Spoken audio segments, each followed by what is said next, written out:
Welcome to ZKast, everyone. I'm ZS Val from ZK Research, and I'm here at the first ever Canva Create event. We're at SoFi Stadium in LA.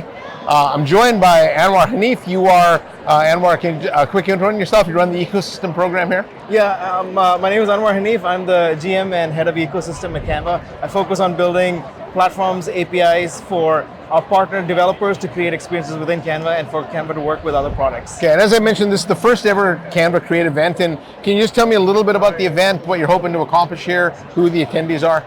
Yeah, so this is the third Canva Create event, the first time in the US. Oh, first in the US, okay. So the thing is, we have this amazing fan base in the US. I mean, LA, for instance, is one of the highest densities of Canva users in the country, and we wanted to make sure that we are here with our community, in front of our community, both our community at large as well as our enterprise customers, and have them participate in this event and join us in the celebration of some of the launches that we have.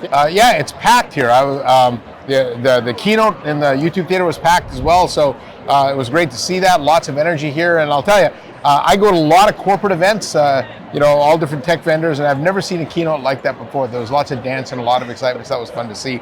Now, the big news here, at least from a CIO audience, was the launch of Canva Enterprise. And so can you talk a little bit about what that is and why you decided to go down that route? Yeah, so what we've seen is that we've seen a lot of adoption of Canva within large enterprises. So around 85% of Fortune 500 companies already use Canva. Lots of teams that are using Canva within these organizations. What we wanted to do is we wanted to make it easy for organizations to adopt Canva at a company level, at an enterprise scale. And as part of that, what we focus on addressing some of the challenges that CIOs have been sharing with us around broader Canva adoption within their company. Things like security, things like managing organizations, ensuring brand enabling brand compliance for the different organizations within the company, and also making sure that Canva has the APIs and capabilities where it's flexible enough to accommodate the unique needs of enterprises. Yeah, well, I was going to say, if you're going to do enterprise, then it seems like you're going to be the most important person in this company, right? It's very difficult to actually sell anything in enterprise without an ecosystem. I know they did a cute little rap video and talked about that a little bit, about integration into Slack and some other things. And so tell me about some of the ecosystem partners that you have right now. Yeah, so we work with companies of all sizes. We've got small startups that are creating innovative generative AI apps to large enterprises like big tech companies like Google, Amazon, Meta, all creating products, applications, and services within Canva itself. We're also working with enterprise companies like Atlassian, Salesforce, and a variety of, including Microsoft, in a variety of different ways in which we can integrate Canva into existing workflows that people use, whether they're in sales or marketing or other functions. And is it your vision that people would live in Canva and then access your ecosystem partners through it, or the other way around, where they would work in the tools they already use and be able to access Canva from it, or is it a little bit of both? In a sense, it's a little bit of both. We want to make sure that we are making it easy for users to do their work in the most convenient manner possible. So if they're creating things within Canva, they come to Canva to create designs, we want to make sure that they don't have to shuffle between different applications or services.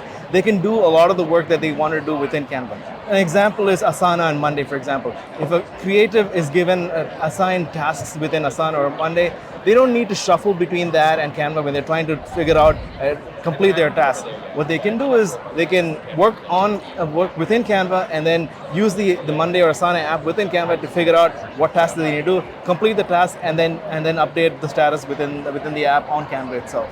At the same time, what we also want to do is we want to make sure that we work with existing workflows. So we're working with a lot of different companies. For example, we have a number of real estate companies where we're working with where the real estate agents are looking to automatically create real estate flyers and things like that in the portals that they use for managing their real estate workflows. And Canva is brought in as part of that workflow to make sure that they can personalize and customize the collateral before it's sent. So that gets you into very industry-specific workflows.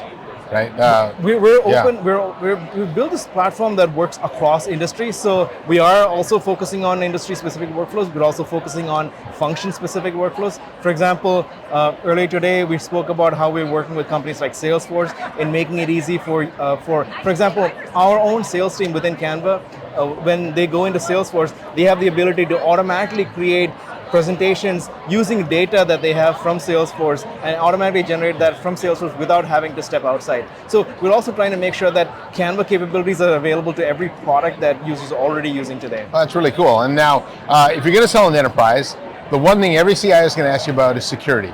And they touched on that a little bit, but didn't go into a lot of detail. And so, can you talk a little bit about the role the ecosystem partners will play in making sure that if they're using your application, especially with AI, there's a lot of paranoia around there, right, around security, how you're handling that? Yeah, so we've identified applications, and part of the work kit we've identified applications that we've indicated as being secure and compliant for enterprises. So when we work with large companies like the Amazon, Googles, and the Microsoft of the world, we're working with partners that have established security processes in place. We also work with partners that help develop some specific integrations with us, and we go through an exhaustive security audit process with them as well. We also so there should be no concern there for customers. There shouldn't be any concern there. We also have very tight guidelines around trust and safety and security that we enforce on our development partners, so that we ensure that they make sure we work with them to make sure that they follow those trust and safety guidelines as well as security guidelines, and we have the ability to disconnect or turn off applications that might be misbehaving, or if a partner lets us know that something is not working right. Yeah, I actually heard during the keynote too, they talked about you can restrict the fonts people use, you can make sure that you're only using authorized graphics, things like that. So you do seem to have the highest level. So last question, just if you look out ahead to the remainder of the year and go into next year, what would be next from your area? What would Canva customers have to look forward to as far as ecosystem growth goes? So as you can see here, what we focus on identifying and solving problems that different stakeholder groups within organizations have. So we saw sales, marketing, creative, and various different functions. What we want to do is we want to go really deep into each of these areas and provide them more easy ways in which we can help fulfill their intent to design. So any place there's an intent to design within their existing workflows, we want to help participate in that and help them fulfill that in a meaningful way. We are also going to be starting to look at other areas. So this is just the beginning. The way we like to think about it is we're only 1% of the way there. Yeah. I mean, the last decade was about empowering every user. The next decade, from our perspective, is about empowering every organization. So you're going to see a lot of this going on, and we'll be continuing to invest in this space. So expect to see a lot more coming out in October when we have our next event, as well as in subsequent months after that as well. All right, well, it's a fascinating company. I love the mission from the company. The fact the founders talked about giving 30% away to charity. I think the feel and the dynamic at this event is unlike, I said, any other corporate event I've been. So congratulations on that. Anything else you want to add? Yeah, I just wanted to say, I mean, we truly, so everything that you see there, we truly believe in it. I mean, the reason a lot of us work, including myself, the reason we work here is because we believe in the mission of the company, including this two-step plan. One is becoming one of the most valuable companies in the world, but also being able to help and being a good corporate citizen, being a good corporate citizen, and being a force for good as an organization. Yeah, and I don't think that's lip service here. I get the feeling sometimes when I read companies' ESG reports, they say it, they make the goals, but when you talk to executives, they don't really walk the walk, right? But I think you guys are, so congratulations on that. Thank you. All right, Anwar. So thanks very much for joining me. If you want to learn more about Canva, I'll put the link to canva.com down below in the YouTube description. So on behalf of Anwar Haneef, I'm Zias Caravallo from ZK Reaches, and thanks for watching. Hit the subscribe button, and I'll see you next time in the next episode of ZKast. So thanks, Anwar. Thanks.